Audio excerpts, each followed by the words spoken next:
Today, we're doing something very different. We're going to be reviewing a poker coaching member's and one of our streamers' hand histories. I started reviewing a lot of hand histories recently. I'm going to talk to you about how you can get me to review your hands coming up later in this webinar. But today, we are going to be going through some key hands that Crazy Sixes played recently online. Like I said, Crazy Sixes and God's Big Toe do a study stream every Saturday. It's completely free on their Twitch channels. Make sure you check those out. They go through poker coaching content. Let's see what you all are saying here in the chat. I don't know what you're saying in the chat. I showed up too late for that. All right. What's up, everybody? What's up, everybody is right. I want to thank you all for being here today. Hope you all are having a fantastic day, and I hope you all have a great weekend. So, let's get right to it. This is from a $33 buy-in online tournament. As you see, we are very, very deep stacked. This is on a site where you play against anonymous players. Whenever you are playing on sites against anonymous players, or if you just don't know who you're playing against because they might as well be anonymous to you because you never played with them, you typically want to play as if they are making the mistakes that people in that player pool generally make, whatever that means. That could mean they play too aggressively. That could mean they play too passively. But really, whatever the generic bad player in your games do, whatever they do, you should assume your opponents are going to do that. Now, when I say generic bad player, I don't mean don't assume everyone is bad. But if everyone in your game typically is bad, you should assume that they are all making similar mistakes until you know the specific mistakes your opponents are actually making. The reason I mentioned that is because in this hand history, I went through every hand of this hand history. It's about 300 hands long. The people played pretty poorly. They were making all sorts of ridiculous plays. They were 3-betting, 4-betting, 5-betting, pre-flop with nonsense. They were gigantic betting the river with air all the time. Just like lots and lots of sporadic blunders. So make sure you take advantage of whatever the player pool does incorrectly. That said, we're going to go through some hands where I think Crazy Sixes could have played differently, and I would have played the hand differently. That doesn't necessarily mean it's right, but I'm going to tell you what I would have done that would have been slightly different. I'm not going to be going through the common hands that I thought he played great, and to be fair, he played, out of the 300 hands, 285 of them pretty great. So, I mean, that's pretty solid, right? If you were to show a coach a hand history, and they said you played 285 out of 300 hands just perfectly fine, and then, 10 of the other spots were like mild nitpicks. You got to be pretty happy with that. Okay, so right here, we're facing a limp, and a raise to 4 big blinds, and we have pocket twos out of position. Given what I've seen from this player pool, where a lot of these players will just mindlessly stack off with random top pairs post-flop, and they will just like play poorly after the flop, I definitely think you want to call and see the flop in this scenario. Pocket twos is a hand that flops very, very well. Now, if you told me you were playing against all very strong, world-class players who are not going to pay you off poorly ever, then I guess you could fold. I do understand that with small pairs out of position, you are getting, rather poor. You're running into the spot where you're going to get set oversetted sometimes. But I do think I still would have called in this scenario, and Crazy Sixes folded. And again, this is one of these mild nitpicks where I think as your post-flop skills increase, you're going to be able to navigate post-flop scenarios better when you do happen to run into the sporadic set over set example. Because remember, we're 250 big blinds deep, right? Like if you see a flop of ace, king, 2, and they're just like ramming and jamming their stack in, 2 or 3 of them, at that point you probably should be pretty cautious and make a big fold. But for the most part, if you make a set, you're very happy to get in any amount of money. Playing 285 out of 300 hands is good. Playing 285 hands out of 300 hands is good. Yes, I think you're misunderstanding the English here. I'm not saying he played 285 out of 300 hands. It's important to make sure we're listening to the whole sentence. That is very, very important here. Okay. Anyway, I would have called this hand. And like right here, this is an example of a spot where I think he could have played differently. And if it makes him some EV, it's probably some small amount. But whenever you are playing very deep stacked against these players, you should splash around and try to capitalize on that. All right, pocket aces. We raise it up, get 2 callers. Whenever we are playing very deep stacked in this scenario, I would be making it 3 big blinds pre-flop, maybe even 3.5 big blinds pre-flop. You all know me. I don't particularly like giant pre-flop raise sizes. But I do think when we're playing deeper stacked, and these players seem to call with essentially the same range that anybody. Like, they're calling with the same range no matter how much you make it within reason. I would have just made it 3 big blinds because you make the pot bigger with a hand that is likely best. Again, this is a $33 tournament that Crazy Sixes played recently. All right, so 2.5 big blinds, call. Flop comes king, 7, 6, 2 spades. We have no spades. Big blind checks. Take a second. Ask yourself what you would do in this scenario. This is how you should be going through hand histories, by the way. Whenever you're going through hand histories, always ask, what would I do in this spot?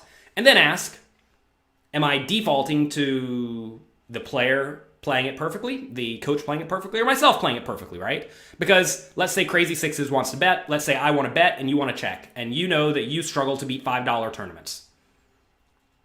Who probably has it right? I'm not going to say they definitively have it right, but who probably has it right? The person who played it and the coach, or the person who is struggling to beat $5 tournaments, right? It's probably the person the coach and the player know what they're doing better than the person struggling to beat $5 tournaments.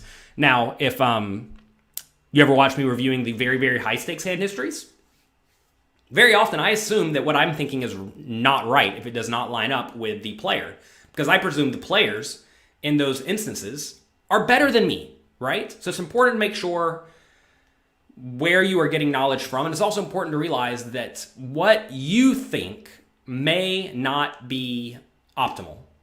And it's important to be open-minded, right? If you're closed-minded and think that you always know the right play in every spot, hate to break it to you, but you're not going to make it in poker, and you're going to have a tough time making it at many things, because you have to learn from people who are better than you.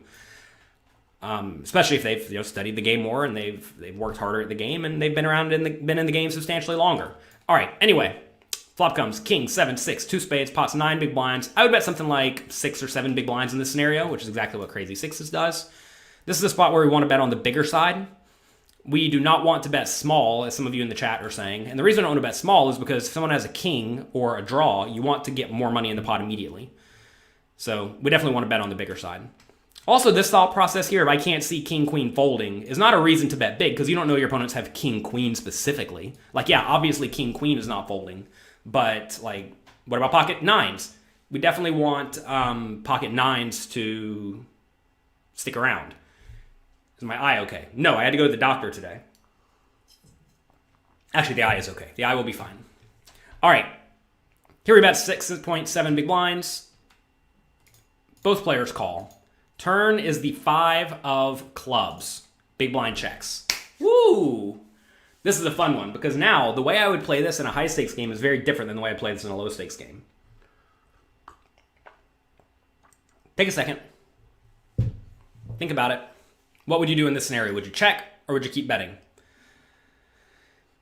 Nate says, while we're thinking about this, if you're watching on Twitch and you have Amazon Prime, you get 1 subscription to someone for free each month. Might as well throw it to me. That would give me a few bucks. If you want to give me a few bucks, click subscribe. Might as well while we're sitting here waiting. If you're on YouTube right now, you want to give back a little bit, click like. I would appreciate it. All right. Would we be betting our entire range on this flop? No, we would not bet our entire range on king, 7, 6, 2 spades, because it's pretty easy for the opponents to have something reasonable. All right. In the high stakes game, I would very much lean towards checking in this scenario, because this turn nails both of our opponents' ranges very hard, and it does not hit our range at all. However, in the smaller stakes games, I think you probably want to keep value betting, again, using a kind of big size. Whenever you are betting infrequently, this is a very important point. When you're betting infrequently, as I would be betting infrequently here, because like even aces is kind of marginal, you typically want to be betting on the bigger side, because when we're betting it generally implies we're betting with our best made hands and our draws, and if we're betting with a polarized range, you want to be using a big size. All right, so I would go something like 20 big blinds in this scenario in a smaller stakes game, and that's because in the smaller stakes games, I expect my opponents to play very, very, very straightforwardly against me when I bet. I don't expect them to be bluff raising me all in all that often or anything like that. I think we can just bet and extract full value. Crazy Sixes does go 18 big blinds. I think you could probably go 2 or 3 big blinds bigger, but again, that's not much of a big deal. We get called twice again. When we get called twice, you always want to be asking yourself, what range are we likely against in this scenario?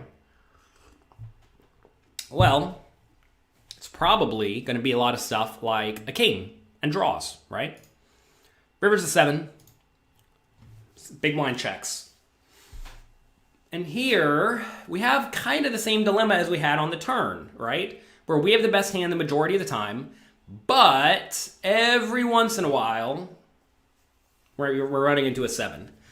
This is a spot where, in a high-stakes game again, I think the right play is to check, because if you check, flush draws will bluff, whereas in the smaller stakes games, they won't necessarily. This is also a spot where in the high-stakes games, your opponents will occasionally bluff raise you if they're sitting here with like 8-6 of spades or 10-8 of spades or something like that. If you bet, they'll raise you. Whereas in the small stakes games, they will not.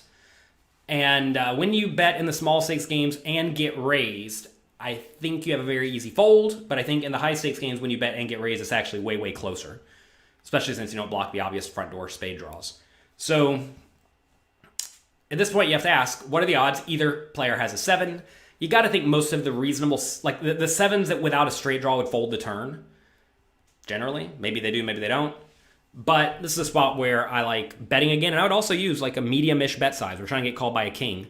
The main 7s we're going to be against are ace-7 suited, which would probably call a turn bet, but notice we block that. Also, 9-7 suited, which will call a turn bet, 8-7 suited, which will call a turn bet, then 7-6 suited, 6-5 suited, etc. So this is a spot where I think we can go for a medium value bet. Crazy Sixes does go for the medium value bet. I might go even a little bit bigger, like 45 big blinds or so. When we bet 33 or smaller, every once in a while what's going to happen is we're going to get raised by one of these players because they view it as a bluff, which is always annoying. So this is a spot where I think you want to go a little bit bigger because you're still going to get called by a king most of the time.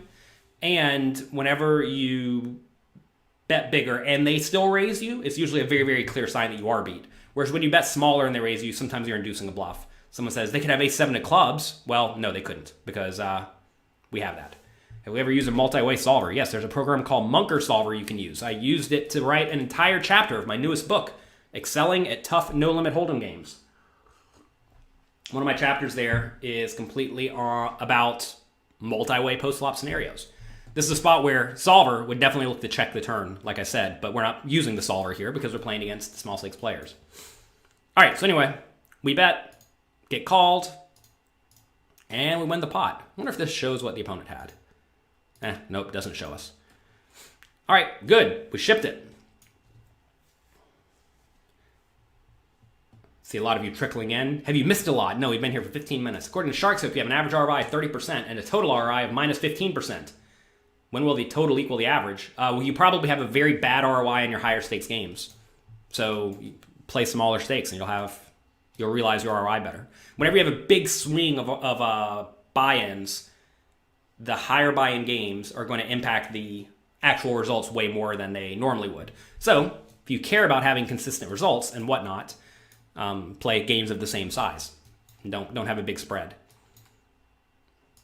All right. I mean, I had the same issue when I was playing a lot online where I would like win at like 100% ROI in the $100 games, and then I would be just like breaking the random $2,500 tournaments, so I would only play sixes once, or I'd only play a $2,500 tournament one time each week, right? So you get to play one a week, and the $2,500 tournament skews the results of all the $100 tournaments. So if you brick the one $2,500 tournament, but crush the $100 games, your average ROI will be high, but you'll still be, break even or losing or up a little bit, right?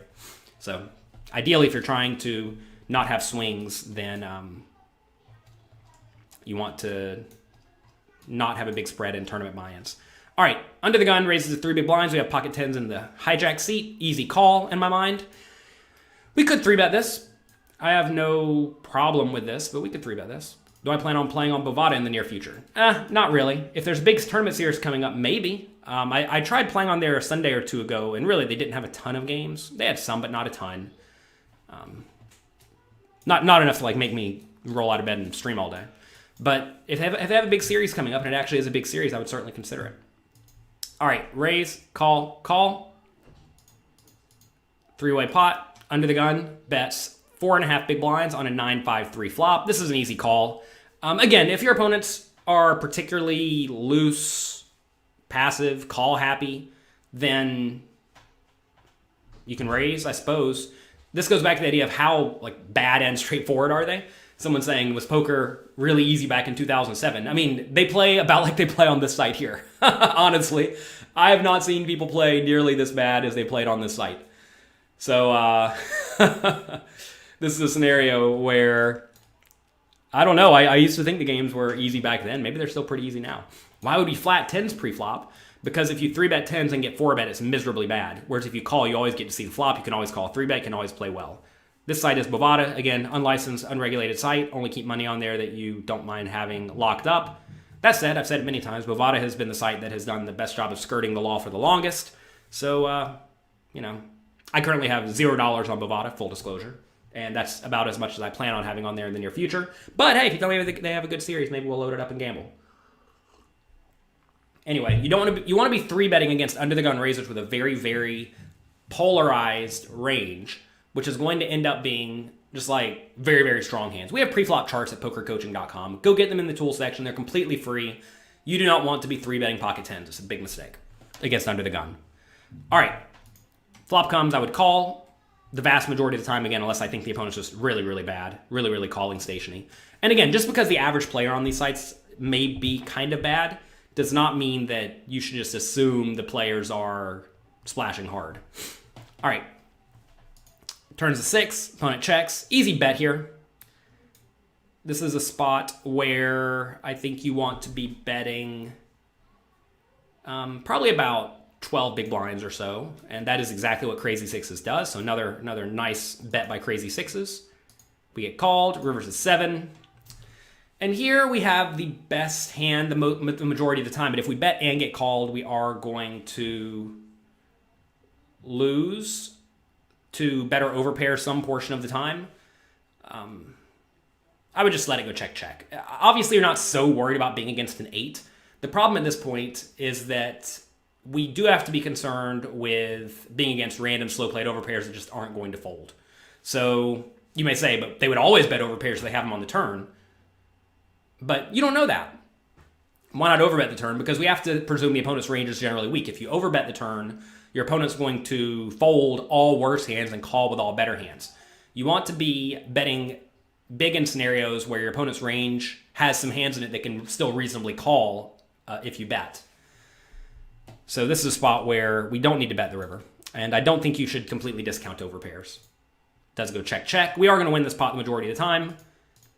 But not this time, we were against jacks. So again, another very, very nicely played hand by Crazy Sixes, I think. And I think the opponent played it well, too. The opponent played it in a manner where, raise pre-flop, bet the flop. Turn's not great. It's fine, but not great. And this is a spot where you can easily check turn, call a bet, check river, call a bet. And, sometimes you win, sometimes you lose. This was actually a pretty well-played hand by the opponent as well. Do we have a list of the regulated poker sites? I have a video on YouTube, jonathanlittlepoker.com/USA. You can just search Jonathan Little and USA Poker on on YouTube, and I'm sure it'll come right up. The long story short is, unless you're in Nevada, New Jersey, or I think Delaware, there are no licensed regulated sites. So play at your own risk. Don't come crying to me if something bad happens. All right. We have a raise. We have a call. What stage of the tournament is it? This is all early stages of the tournament. We're going to be in the early stages of these tournaments for a long period of time. There are no payout implications right now. Good thing you didn't raise with tens like you donks in the chat. Yeah. Pennsylvania has Poker Stars too. Okay, cool, good. More states are slowly but surely coming online, so that is good. And with good licensed regulated options that are not going to run into any issues in the future. All right, raise, call.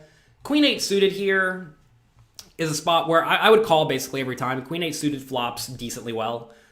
You always have to be a little bit careful multi-way because if you get top pair, you're not necessarily loving it, but you still got to splash around. Flop comes. Jack 8-8, that's pretty good. I would definitely check the flop. Check, which is a bummer. I would have certainly check raised this flop. I would also check raise here with hands like Queen 9, Queen 10, 10-7 backdoor draw, 9-7 backdoor draw, stuff like that. So basically I'm check raising in this spot with lots of 8s and gut shot straight draws. All right, turn is a 7. I would just bet now. I mean, we have the best hand virtually every time. I would bet something like 7 or 8 big blinds, like pretty big. Crazy Sixes does bet pretty big. He gets called. River's a 6. I would bet pretty big again, like 18 big blinds, 15 big blinds, something like that. Crazy Sixes does exactly that. Gets called. And loses. I sure wouldn't have expected to lose this hand. But sometimes that happens. Notice here, the opponent absolutely butchered their hand. Again, this goes back to, like I said, a lot of people just don't play very well on the site in all sorts of ways. Notice, this guy just needs to bet this flop because Crazy Sixes should check raise all of his draws.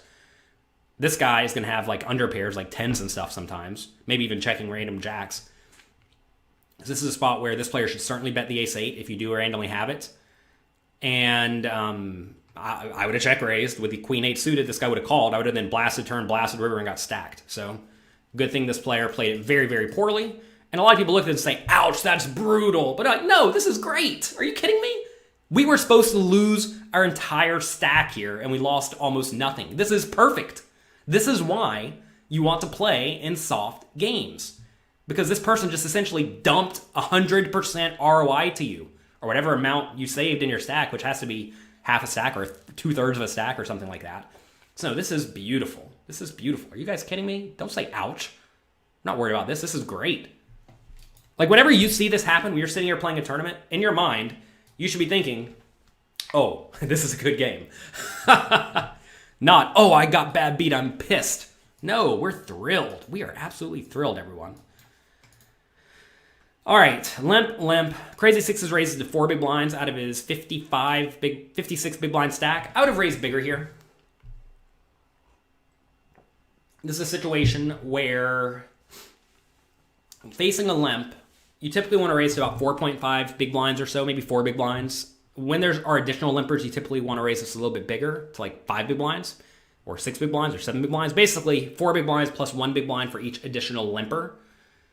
And so here I would have made it 5 or 5.5 big blinds. Again, not that big of a deal. It's a nitpicky, but whenever I am coaching students who are paying me good money to review their hand histories, I try to be nitpicky because I want to make sure that they are getting absolute full value.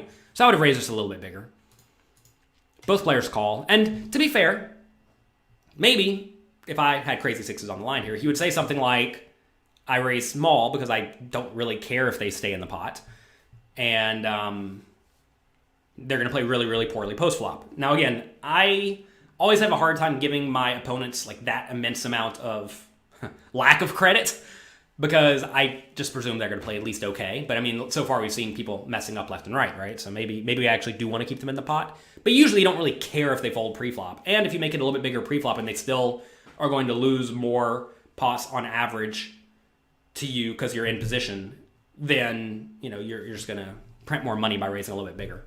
Do we fold if they go all in? Yes, of course. We don't have anything. If they go all in here pre-flop, yes, we clearly fold. All right, flop comes king, 8, 6, check. I would check here. This is a board where, yes, we do want to be betting very frequently, but I think when we're betting, we probably just want to have some sort of a spade. The problem here is like even if we get an ace, we don't love it. And it's pretty easy for either opponent in this scenario to have a king or a pair or a flush draw or a straight draw. Like it's kind of easy for them to have something. And as this board gets more and more coordinated, like say it's king 9-7 or king 10-8, then I would be a little bit more inclined to check even more. But I would have just checked this flop. We get raised. Obviously, we fold now. And right here, I don't think this is like a terrible play or anything by Crazy Sixes, but I would have played this one just a little bit more cautiously due to being against 2 players, right? Don't you have all the ace-king suiteds? Yes, we do. We also have spade flush draws, right? We also have hands like Jack 10 that have Jack 10 of hearts, stuff like that, right? So we don't need to be betting this board every single time. Go sub, just subscribed on Twitch. Thank you.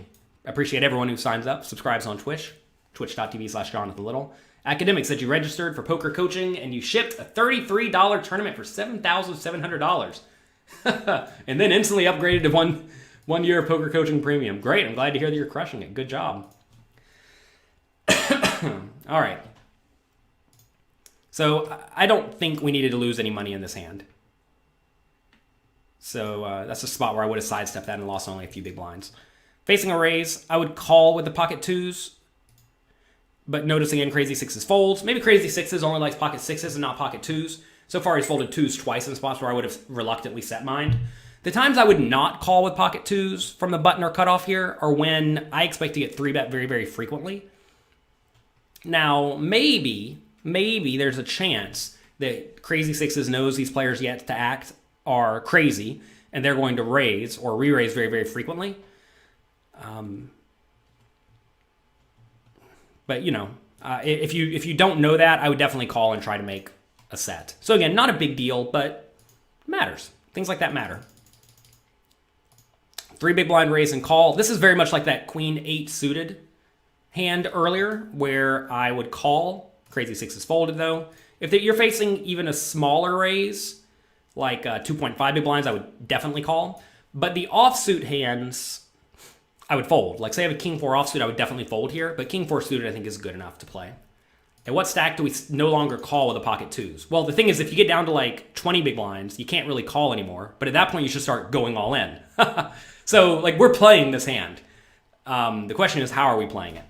And unless this player is very, very tight, we are going to be calling. Are we too shallow for set mining? You usually want to be getting about 10-1 implied odds or better. So we have to put in 2 to win a total of 20. Notice here we're putting in 2 to win a total of like 30, right? So we're getting 15-1 implied odds. So no, we're not too shallow. Also, we're not only set mining. You know, sometimes you make a marginal underpair and you end up just playing a small pot. Fan Shark says, 435 people watching. Hello, everybody. Hope you're having a great day. If you're enjoying it, click like. Pocket threes. 2 big blind raise. I would also call. Same story. So crazy sixes does call here. And this is also a similar spot where, like, if we look at the players yet to act, if they all have 20 big blinds or 15 big blinds, something like that, then you should probably fold because, again, you don't want to get jammed on by the players yet to act. But notice here only one player is shallow stacked behind who's probably going to jam. So I like calling, just trying to see a flop. Flop comes ace, 4, 2. 3 clubs. We have the 3 of spades and 3 of clubs. We have a straight flush draw facing a bet. What do? Odds of flopping the set are 8-1. They are. But you want to make sure you're getting paid more than the break-even odds because you're not always going to totally stack your opponent, right? That's why you want to be getting better than 8-1 implied odds whenever you're calling with small pairs. Which you might have said 10-1 implied odds, right? And that's assuming you navigate post-flop well. If you're just like really, really bad at post-flop, then yeah, I guess you should fold. But I'm presuming we play decently well.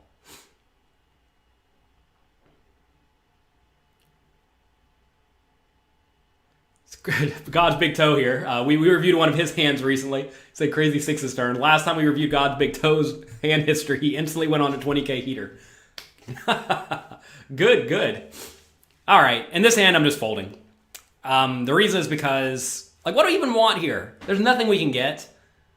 There's nothing we can get that we're happy about in this scenario. We're not, like, trying to represent a straight flush. We're not saying, oh, we block the 5-3 suited so he can't call. No. Just fold. Just fold. We have a bad flush draw. We have a bad hand. If we get a 3, we're not happy. If we get a 5, we're still not even all that happy if our opponents want to put in a bunch of money. So no, just fold. Just fold here, everybody. Just get out of the way. Because the problem is like, there's nothing good can happen, right? Say a club comes and he keeps betting, that's bad. If a club doesn't come and he keeps betting, that's bad. If we're trying to find relevant blockers here, I'd much rather have hands like the king of clubs, right? So no, I'm just getting out of the way immediately. 5 of clubs is all we're looking for. That's what a lot of people seem to be looking for.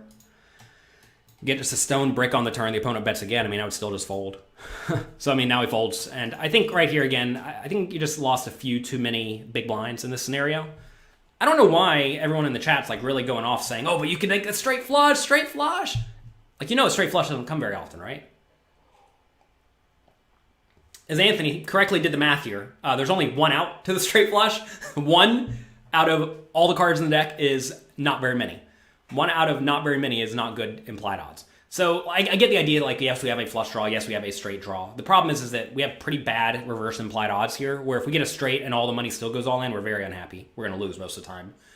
If we get the 3, it's not great, right? We can still just lose. If we get a club, it's not great. We can still lose. So I think we just want to fold immediately on this flop. So really, I've only really had 2 kind of like major things I would tell crazy sixes about this hand history so far is you're just like sticking around a little bit too much in spots like this, where you have just like kind of not a lot of potential, especially in multi-way pots.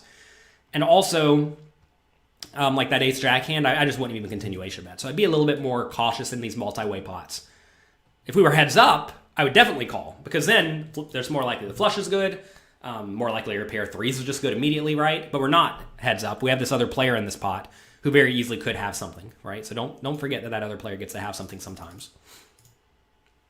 4%, it's still a chance. If you want to play the lottery, there's these lottery kiosks on the street where you can go and you can buy scratch-off cards if you want to donate to your local politicians. All right, limp. I would check the ace-5 offsuit. Trip 5s. You can bet here if you feel inclined. This is a spot where if the players yet to act are very loose and aggressive, I would definitely check. But if they are generally very passive, perhaps because they limped, note that, I would be more inclined to bet here. If this was a raised pot, I would definitely check, because then the pre-flop raisers are going to bet very frequently. But that's not the scenario here. People are going off on Twitch, gifting subs and all that. Thanks to everybody over there, having fun. Enjoy yourselves. All right, so I would either bet or check. In a limped pot, though, you should consider betting way more often than you should against in a raised pot. All right, pot size bet and call. All right, fun spot. What do we do here? I think the play is to jam all in. And the reason is because when it goes pot and call, what ranges are we against here? We're against overpairs, 9s, and flush draws. All right, well, overpairs fold if you go all in. Almost certainly not, right? No one's folding slow play pocket queens, right? They're just not doing it, okay? What about a 9? Will a 9 fold? Maybe. Will a flush draw fold? Sure. But that's fine, because flush draws have plenty of outs, right? Flush draws are going to win, whatever it is, 38% of the time against us or something like that. So this is a spot where I think a lot of people, probably the majority of people, actually make a bit of an error by raising small. And because if you raise... And the problem with raising small is that you... Well, which is what Crazy Sixes does. When you raise small, notice that if anyone has a flush draw, they're getting the right odds to call, right? And you don't want to let them call, because they're going to play very, very well on the turn when you jam. Also, if someone has an overpair and they call, if they do have queens and the turns of ace of clubs or something like that, just like a really bad card for them, now you're not going to stack them. So now you don't always stack the overpairs, and you don't price out the flush draws, right? You may say, but we're going to stack the 9 way more often if we raise small. Maybe, but in my mind, like when you check raise here, you are screaming strength. Also, by check raising, you can just like rip it in with some lower flush draws and make bigger flush draws fold, which is very nice. Then when you get called against the 5 and you have clean outs against the 5. Whereas here, like say you wanted to check raise small with low flush draws too, well now you can get called by bigger flush draws, and that's also quite bad. So I would have just check shoved in the spot immediately. And notice they both fold anyway, so like same result, but realize if they did have the flush draws here, they would have called and been getting a perfectly good price to try to outdraw you, and that's not what you want in this situation. So I would have just check shoved. If we were deeper stacked, I would have preferred a raise like this. But even then, I think I'd go a little bit bigger. Whenever you have a hand that is very strong, but vulnerable to being outdrawn, as is the case here, you typically want to go a little bit bigger. And as it starts becoming a larger and larger portion of your stack, you should consider jamming in this scenario. All right. We raise, or someone raises for 20 big blind stack. We could conceivably just rip it all in pre-flop. But calling's fine too. 3 big blind raise may be scary to you at the stack depth, although I wouldn't read into that too much. Big blind calls too. Check on ace king 4. I would just go ahead and bet medium. Yeah, sure. Crazy Sixes goes 3.5. That's fine. Gets called. Turns a 4. Opponent checks. This is another spot where in high stakes games, I think you should strongly consider checking. But I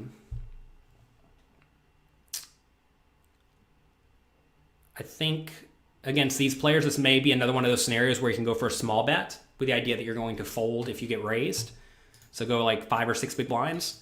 So Crazy Sixes just goes for the full bet, 10 big blinds. I think if you bet 10 and then get raised all in for 27, I don't really think you can fold, which is kind of annoying, right? Because you obviously just stack off every time you're against a 4. So I'm okay with this, don't get me wrong. But if you think about the range your opponent has here, they have an ace, which is chopping. They have a king, which is drawing basically dead. Or they have a 4, which you lose to. Or they have a draw, right? But there aren't a ton of obvious draws. I mean, the flush draws, clearly. But most likely you're against an ace, which isn't going to fold, so that doesn't matter. Or you're against a king, which is drawing nearly dead, right? And when you bet 10 big blinds, I don't think the kings are going to call you. So when you start betting this big, I fear that you're pricing out the draws, sure, but you're also making every worse hand fold. And maybe you think that every worse hand folds anyway. To any bet, to like a 5 big blind bet, which is what I would have done here. That could be fine. Maybe you think a 5 big blind bet induces a jam and you don't know what to do against that. It could be fine. But I think you have to be careful in this spot. And in a high stakes game, I would probably just let it go check on the turn and then call any river bet. I think that's definitely the more defensive play that will result in you making more deep runs. Maybe it will result in you winning the tournament a tiny bit less, but you're definitely going to make deeper runs by just not going broke in these scenarios. And I think the easy play on the turn is just let it go check. You do bet, you do get called. River's a king, opponent checks. I would definitely check here. You go all in, though.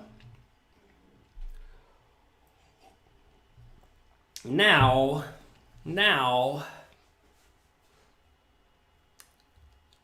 I mean, what's the purpose of this? The purpose of this is to try to get called by an ace, right? I don't think we're trying to bluff anyone off of a king or a 4, clearly, right? So you're essentially saying in this scenario, I have the best hand the majority of the time, which I do think is true. And I think my opponent's going to call with a hand like ace 7, which I beat now. Because now we have ace, ace, king, king, jack, right? So we went from chopping with the aces on the turn to beating the aces on the river. I think the problem here is that if the opponent is good, they're going to have a lot of 4s in their range, and they're going to have a lot of kings in their range. Well, it's tough, because like if they don't have any turns on their, or turned kings in their range, because they would have folded them to a turn bet, then you're really only running into 4s and aces, in which case you probably can value bet. But if your opponent is going to be kind of a calling station and stick around with a king on the turn, then, if they have aces, kings, or 4s, then, clearly there are 2 aces left, 2 kings left, and 2 4s left, so you're not exactly 2/3 to be beat, but something like that. So if you're against only 4s and aces, and obviously people play more aces than 4s, it's like 50-50, maybe slightly weighted towards aces.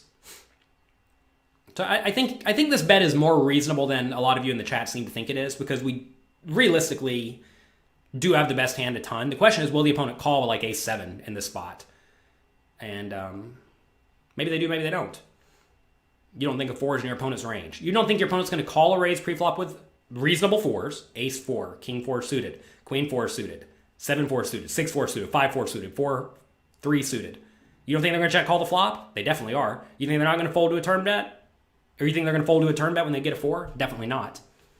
So understand, they can't have 4s, right? But clearly they have more aces than 4s. Anyway, I don't think we need to bet this river. I think it's close, but this is another spot where I certainly could be wrong in my assessment that you don't want to bet here, because it is very reasonable that in these games, this is just free money making this bet. So what I would tell Crazy Sixes to do is go through his database, look at scenarios like this where you're value betting thin on the river, and see if you're winning in this scenario whenever you make these types of bets, right? Also, you're not saying you turn top pair into a bluff, because you're not bluffing, Brian. Nobody's folding a 4. Everybody knows no one's folding a 4 here. I can guarantee if I ask Crazy Sixes, were you bluffing to try to make your opponent fold out a 4? No, he's not going to say that he was trying to make his opponent fold a 4. So get that out of your mind. He's not bluffing with his ace jack here. You're trying to get called by an ace. You're trying to get called by ace X type hands. Mostly a chop. We don't chop. Again, we don't chop with anything, everybody. We beat the aces. You got to learn how to read the board. We have ace, ace, king, king, jack. The opponent will have ace, ace, king, king, 10, which is worse hand than ace, jack. So I don't hate this bet as much as everyone in the chat seems to think it is, but I do think the turn bet is definitely speculative, because your opponent's usually just very, very dead in that spot. River bet, I think, is actually probably fine, especially if you think your big turn bet prices out a lot of the kings. Okay. King, queen offsuit, we min raise, get jammed on for 11 big blinds. What do you all do here? Do we call or do we fold? Notice pot odds, we need to win 37% of the time. Let's get out equal ab. King, queen offsuit. What's the opponent's jamming range for, how many big blinds was this? 11 and a half? I already know what I would do. Type what you would do in the chat real quick. I would call. Easy call. What do we think the opponent's jamming for 11 big blinds with? Who knows what it actually is? Let's just pretend it's this. You see against this range we have 44% equity, which is a lot. So easy call against this range. So how much tighter does the opponent need to be for us to not call with this range? Or with this hand? See against this range it's 38%. And we needed, what did we say? We needed 37% to break even. So basically if the opponent's jamming tighter than this, we should fold. And this is the kind of thing you want to be thinking about when you're at the table. And I don't know how I knew, but I knew that this is going to be the rough range where if the opponent's shoving tighter than this, it's going to be close, which is why this is what I entered, right? And studying with this away from the table a ton, you'll start to just know roughly what ranges the opponents need to be jamming with in order for you to justify calling or folding. And this is a spot where we have a pretty easy call in my mind. Call, but usually lose. Well, yeah. I mean, you're going to, like I said, if you're against this range, you're going to lose 61 or 62% of the time, right? And you still win money. If we were like on the bubble or something, I think this is close, but I would still just call. To be fair, if we were on the stone bubble here, let's just pretend, because I don't know exactly where the bubble was in this tournament. But if we were on the stone bubble here, and this guy's still jamming it all in with these 4, 5, 6 big blind stacks hanging around, I would definitely fold. Okay? So I don't know exactly what stage of the tournament this was, but on the bubble, you min raise as a big stack and get jammed on by someone with a very clear medium stack who has all the incentive in the world to be tight to try to outlast the other 4 or 5 big blind stacks. I would definitely fold in that scenario. But I don't know what scenario we're in. Normally, it's just an easy call. Opponent has ace-3 offsuit. Oh boy. If they're jamming ace-3 offsuit, what does that mean? Well, that means their range is going to be all sorts of nonsense, right? Let's just make it as kind as we possibly can to the nonsense. Let's presume they're jamming this. You see we have 44% equity. Easy call, right? Easy, easy call. And that's the thing is like a lot of people look at that and say, oh, it's going to be close because they're going to be shoving reasonable. But no. You have to understand that when the opponents are jamming nonsense, you just cannot fold in scenarios like this. You must make calls off in this scenario. Easy, easy call. All right. Crazy sixes. After that hand, it left him with 7 big blinds. We're facing a raise and an all-in. We have a whopping 7 big blinds with king 10 offsuit in the big blind. What do you do?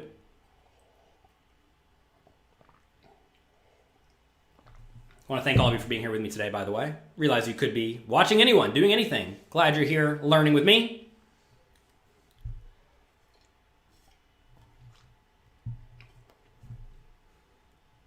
God's Big Toe mentions ICMizer is a good program for this type of thing. It definitely is. Check out jlpoker.com/ICM, or you can Google ICMizer and Jonathan Little on YouTube. I have myself using that program a decent amount.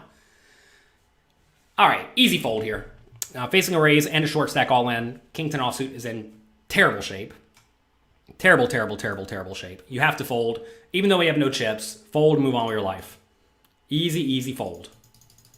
Easy, easy fold. Don't think you have to stack off in spots like that. All right, somehow Crazy Sixes went on a run and won a bunch of chips back. Mostly flips. Some good hands, some bad hands, normal stuff. Like I said, I am only reviewing the hands from Crazy Sixes that I thought were either very educational or that I thought he screwed up a little bit. And so far, I think he's only screwed up like 2 or 3 hands, which is pretty good out of the 300 or so. All right, raise, call. I'd be 3-betting in this scenario, basically every time. This guy's all in for no chips. I would still 3-bet to about 10 big blinds, I think. Crazy Sixes goes to 9. That is fine. Gets called. Flop comes ace 10, 7, which is great. I would probably just bet small here. I'd go something like 7 or 8 big blinds. That's exactly what Crazy Sixes does. Gets called. Turns the king. What do we do here? This is a neat spot.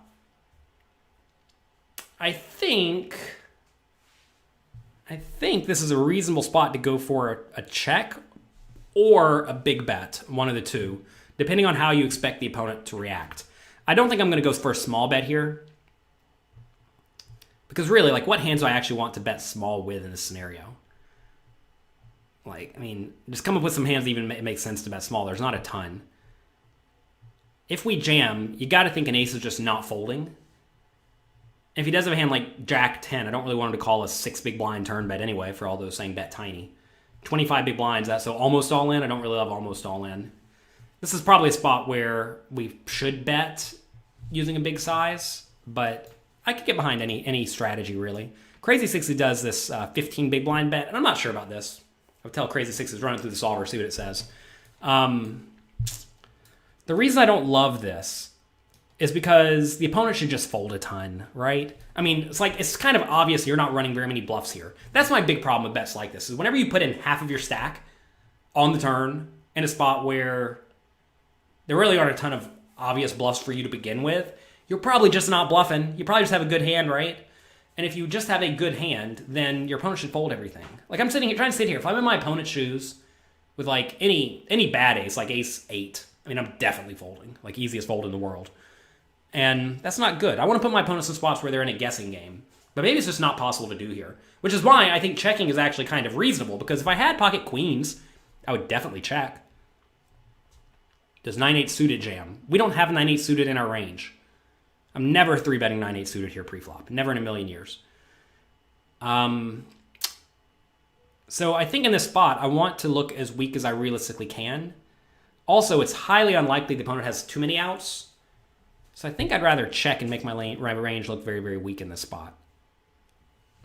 I don't know. I'm not a fan of this half-stack bet, though. I typically would just blast it all in or check, though. And given stacks are like they are with about one pot-size bet left, I think I would go small. I'm sorry, I think I'd go for the check to induce a bluff because the opponent's probably drawing very thin. We do bet half our stack and get called, which is great. We clearly put it in on the river now. Guy had nothing and paid you, so... This goes back to what I was saying earlier in this webinar, where if the opponent's just going to make blunders, you might as well let him make blunders, right? Bet half stack. Maybe for all I know, the guy folds to a turn jam. Whereas, like in my mind, the turn jam certainly looks like it could have some bluffs in it, whereas the small bet size looks like it does not. For everyone who keeps asking, oh, what do we do in pre-flop? Please go reference the charts at pokercoaching.com in the tools section, everyone. All of those are available for you. Pokercoaching.com in the tools section, okay? Wouldn't it be a fold every time if you jam? The thing is I don't know if people are actually going to find folds with the ace. That said, when you bet bigger, you're supposed to have more bluffs in your range, which actually makes it like kind of reasonable for the opponent to continue with the ace. Whereas when you bet small, you're basically saying I have no bluffs in my range. And if you have no bluffs in your range, then like an ace becomes a pretty easy fold.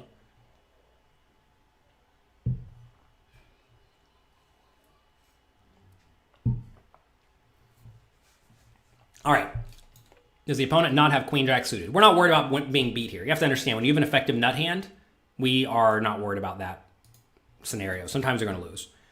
All right, next hand, ace 5 suited, facing a limp from a 20 big blind stack. I think I would just be all in here. Calling's fine. I have no problem with calling, but against the 20 big blind stack, with other 20 big blind stacks yet to act, I'm just going to go all in. This is a hand that plays fine by calling, but I would just shove. Should the opponent have folded the ace 6 suited last hand to the 3-bet preflop? Yes. Obviously, yes. Again, the opponents in this game did not play well. I cannot say more clearly that people who play on the unlicensed, unregulated American sites, the recreational players, typically don't seem to be all that great at poker. It's as if we're in 2007 again. All right, opponent bets flop. I think the play here is to... Well, we're certainly not folding. The question is, should we raise? I think we should probably call.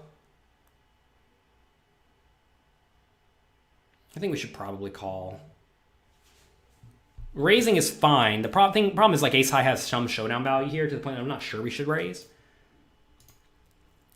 Whatever. We call. Turns to 7, opponent bets again. It's starting to get pretty nasty.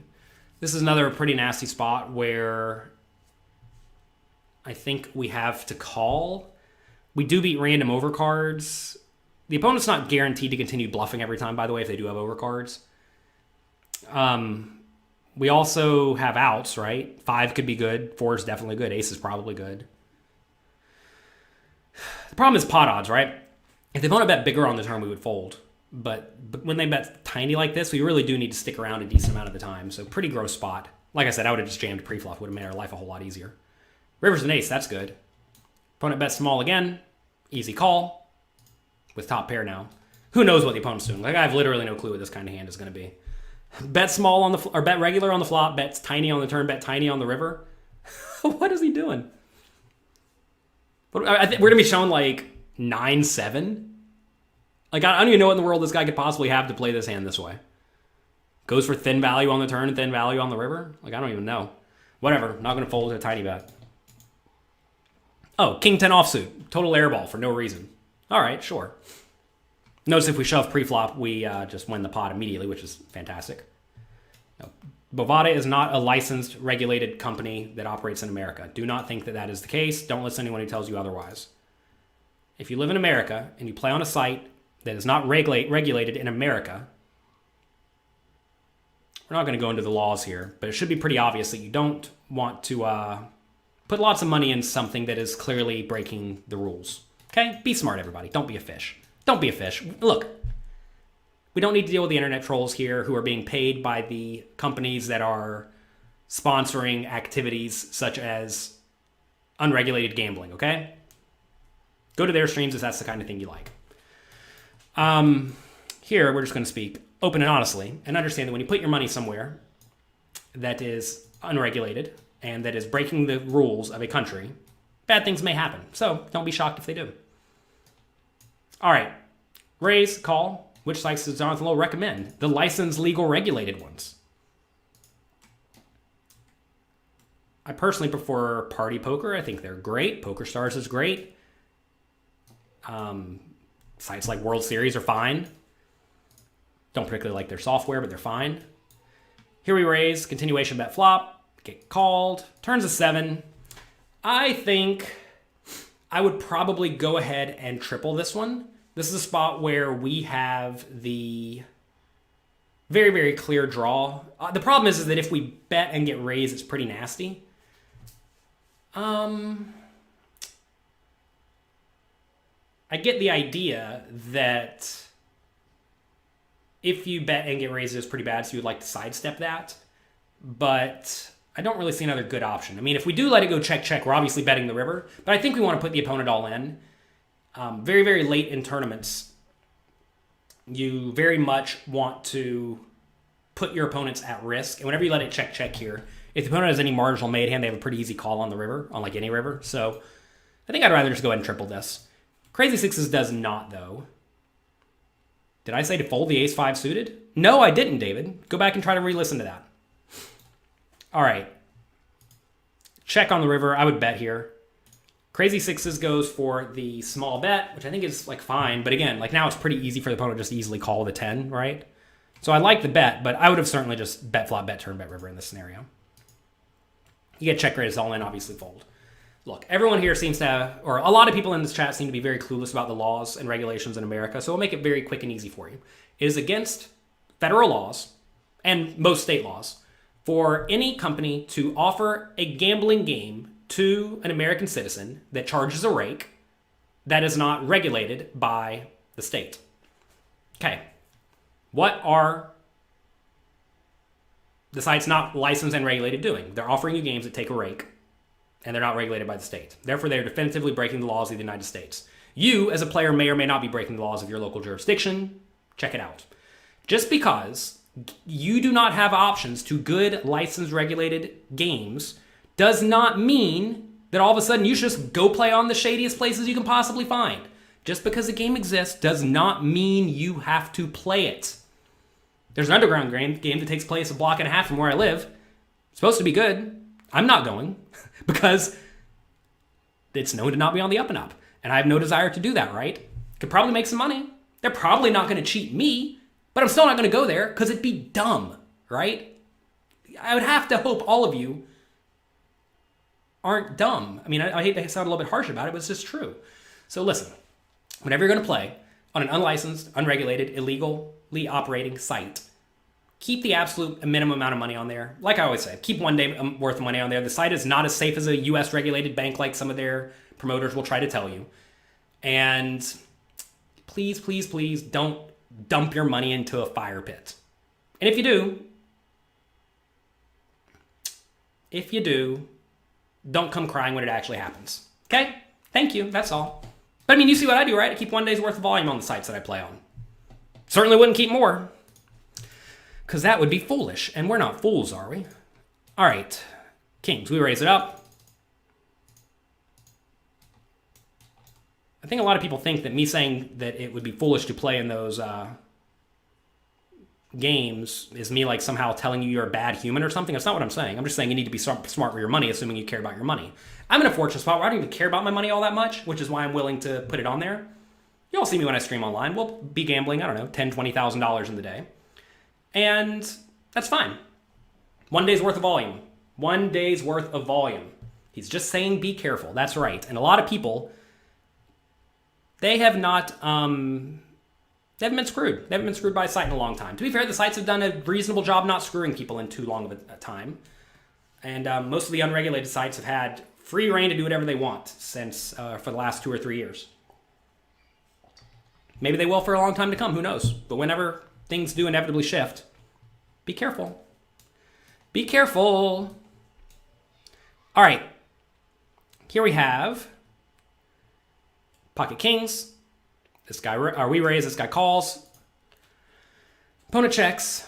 We continuation bet, easy bet. We get called, and now we're going to be checking a lot of the turns, but crazy sixes goes for a turn bet, and I don't really like this. I think when we bet the turn, you typically are going to get called mostly when you're beat. You're typically going to get called mostly when you're beat, okay? And that's not good. I do like the idea that if you are going to bet the turn, you should go on the small side. So this is fine. This is reasonable. But I would have definitely just checked this and then called any river bets.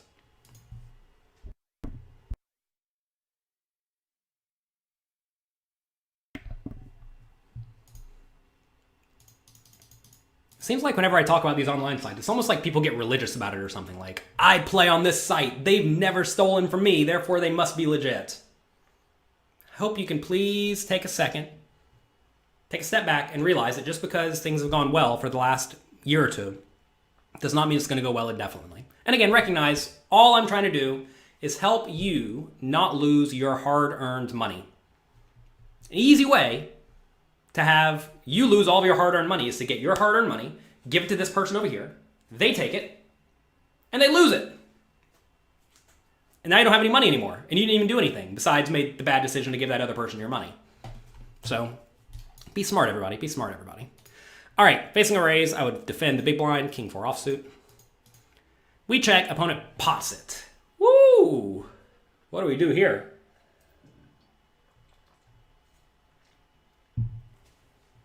What do we do in this scenario? Goodness gracious.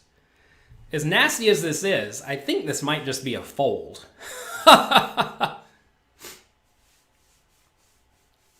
We hear you, but we have no other options. CNK, you don't have to put all of your money into the unlicensed, unregulated, illegally operating sites.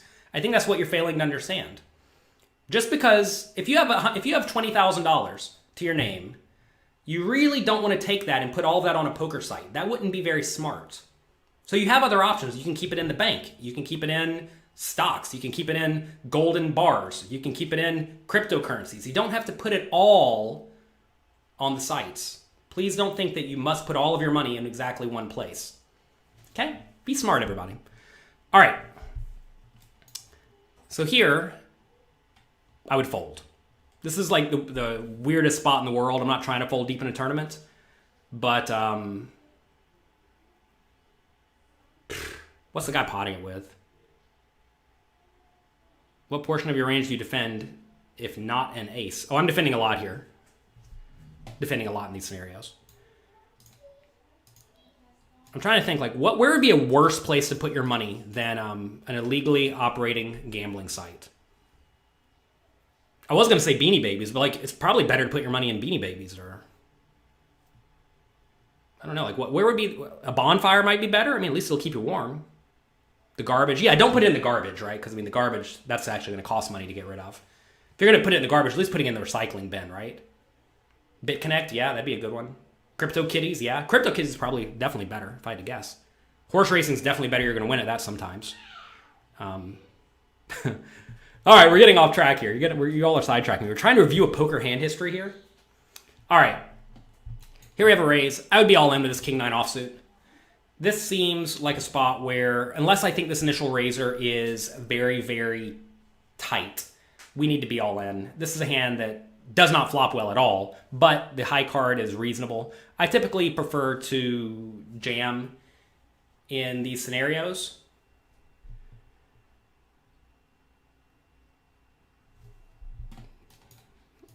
But crazy sixes makes the fold.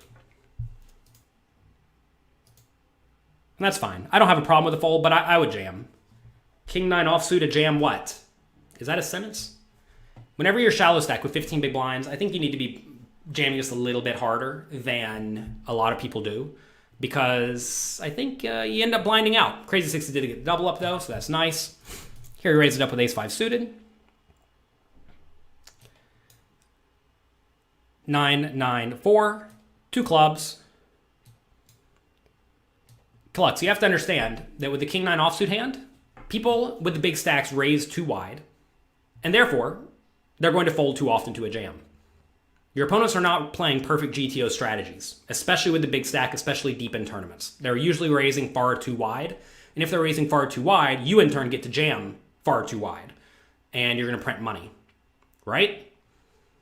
Again, Killox, don't run straight ICM ISO ranges. Run ICM ISO ranges where they're opening substantially wider than they should be. Give the guy 40% range with a 12% call-off range. Maybe even 15% call-off range. Hey, maybe profitable like 18% call-off range. And you're going to see that you can jam quite wide in that scenario. So do not just use default ICM ranges. You can adjust the opening range right. You can adjust all of the ranges, obviously. Don't ever use the default ranges ICMizer gives you when it first pulls it up, because that's not what people do. All right, we raise. It goes call, call. We can check or bet here. I think either one's fine. I think either play's fine. Check, check. We face a small bet. I would typically call, but crazy sixes gets a little bit crazy here and rips it in. I don't like this play. Now look, whenever you get called, it's fine. Obviously it's fine, right? You have plenty of equity. But I don't love the jam. I think whenever you check call, you're clearly getting pretty good pot odds, and you don't really want to screw that up.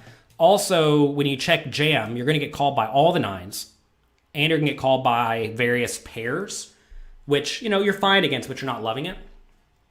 And I think this is another one of these scenarios where deep in tournaments, you'd rather just conserve your stack. In terms of like just not going broke without a big hand. You don't I mean, look, betting the flop would be fine too, don't get me wrong. But the problem with check jamming is also now you just don't get called by the other draws. Like say your opponent has queen jack of clubs, then you know, clearly you want them in the pot, right? And by check jamming, you actually make them fold, which would be terrible for you. So I think it's just a check call on the flop. I have no problem with check calling. We do get called though. We make a flush, but we're against the pocket jacks and we lose. So very, very nice run. I mean, to be fair, so like I said, I reviewed, I think, 300 or so hands from this tournament for Crazy Sixes, and I think he played 295 of them perfectly. And then, you know, we have a few, 4 or 5 that I think he could have improved on. But all in all, very, very solid hand history. I did not love this final bust-out hand because I think you kind of force your opponent to play well. The thing is, like, whenever you have a good flush draw, you're, like, never getting your money in that bad, right? But this is a spot where you are going to be against some nines. I'm not sure you're actually jamming very many nines in this scenario. So if you're not check jamming very many nines, then you start to look really bluff heavy, and then some people are going to start calling you very, very frequently. But all in all, very, very good hand history and very nice run. Again, Crazy Sixes and God's Big Toe do a live stream every Saturday morning, noon Eastern time, where they go through some poker coaching content. So make sure you check out their stream. When are you going to be able to watch your poker coaching videos on your mobile device? Oh, you already can. We have an app. Search Poker Coaching in the App Store. It's completely free. Go get it. We have all sorts of tools there. We have GTO charts for all sorts of pre-flop scenarios. We just added a lot of those, so make sure you check that out. So, if you enjoyed this hand history review, do you want to get your online hands reviewed by me? Here's how. Step 1. Join Poker Coaching Premium by Monday, the 19th, coming up very, very soon. And we're going to give you $50 off your first month's membership. Go to pokercoaching.com/hand reviews for that. And then step 2, very easily, submit your hand history text file exported from either Hold'em Manager or Poker Tracker. Either one. Don't send it to me in some nonsense hand history method. You need to follow the directions. Oh, there's Shondell right here in the chat. Nice hand history, Shondell. Congrats on that. Submit the hand history. And then step 3, visit the hand history review section. We just added it. It's right here in the dashboard, as you can see. And take a look. Understand that I review these hands on a first come, first serve basis. And I mean, look, so far I've been able to go through all the hands that have been submitted. As you see, there's just a whole pile of them here. These are all student hand histories. And I've been reviewing them as they come in. So I will do my best to get through all hands. I cannot guarantee I'm going to get through the hands. If you all submit 500 hands in the next 24 hours, it might take me a little while. But you can watch the new hand history reviews that we post on in the hand history review section on Poker Coaching. We update them as soon as I make them. And we're updating them on a regular basis. So for Poker Coaching Premium members, this is just something we are doing for them from now on. So make sure you check that out at pokercoaching.com/hand reviews. Also, in addition to having your hands reviewed, we have over 1,025 interactive hand history quizzes, over 275 classes and webinars, lots of homework webinars, and we have the 30-day tournament challenge, the 14-day cash game challenge, and the 7-day 3-betting challenge. Lots and lots of access to lots and lots of content. Here are our coaches. We have lots and lots of world-class coaches on our site. We have me. We have Faraz Jaka, who is the World Poker Tour Player of the Year, just like I was in the past. James Romero, he was in the top 10 live poker players in the world before COVID happened. We have Bert Draftganger Stevens, #1 online player in the world a year or two ago. We have Jonathan Jaffe, honestly, probably the toughest player in the whole world to play against. I don't know if I've ever played against anyone more difficult to play against than Jonathan Jaffe. Matt Affleck, he's been a crusher for a long time. Tristan Wade, same story. Michael Acevedo, he wrote the book Modern Poker Theory. Lexi Gavin, she crushes cash games and tournaments. Alex Fitzgerald, world-class player and coach. And Evan Gripst Jarvis. They have over 275 classes and coaching webinars on all sorts of topics, like mastering the heads-up display. I know a lot of you have problems with heads-up displays, and Alex Fitzgerald's class will help with that. We have $1,000 buy-in PKO W-Coop final table reviews. We have Flop Check Raising Strategy by Michael Acevedo, transitioning from cash games to tournaments, introduction to ICM, common flop mistakes, etc., etc., etc. All sorts of contents for you. All sorts of content for you. Also, lots of quizzes where you can see where you are playing well and where you are playing poorly. Like right here, someone got a red score here on the river. If you look at your quizzes, by the way, and they look kind of like this, where you play pre-flop pretty well, flop pretty well, turn pretty well, but river, starts to get kind of bad on the river. It's good. It means you need to start studying that a little bit more, right? Matt Affleck won a ring yesterday. Did he? I didn't know that. Nice. Congrats to him. That's fantastic. Thanks for letting me know, Shondell. All right. Also, we have the 30-day tournament preparation challenge, where every single day for a whole month, I will send you a little piece of content to work on. It'll take you between 15 minutes and an hour every day to continuously better your tournament skills. We also have the same thing, a 14-day cash game challenge, whether you're a cash game player or a tournament player. We have plenty of content for you at pokercoaching.com. So, you get all that. You get me to review your hands. I don't know what else you all want. If you want something else, send me an email. Let me know. If there are any classes that you want me to make or have one of our coaches make that is not in poker coaching for some reason, I know we have over 275 of them, but if there's some other topic you want covered, send me an email. Let me know. I want to do everything in my power to help you become the absolute best poker player you can be. So, sign up right now. You get $50 off your first month at pokercoaching.com/handreviews.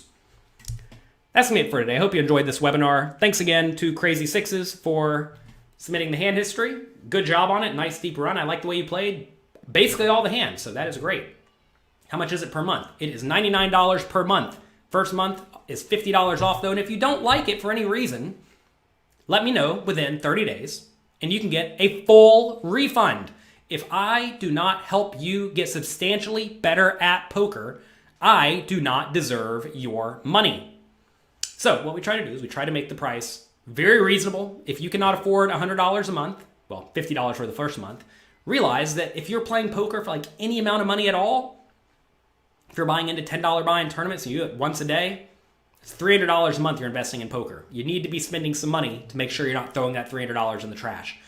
And I've helped the students absolutely crush the game, and I'm looking forward to helping you as well. So, like I said, if you don't like it, ask for a refund. We're not a site that's going to charge you $1,500 up front and not give you a refund. That's not how we operate.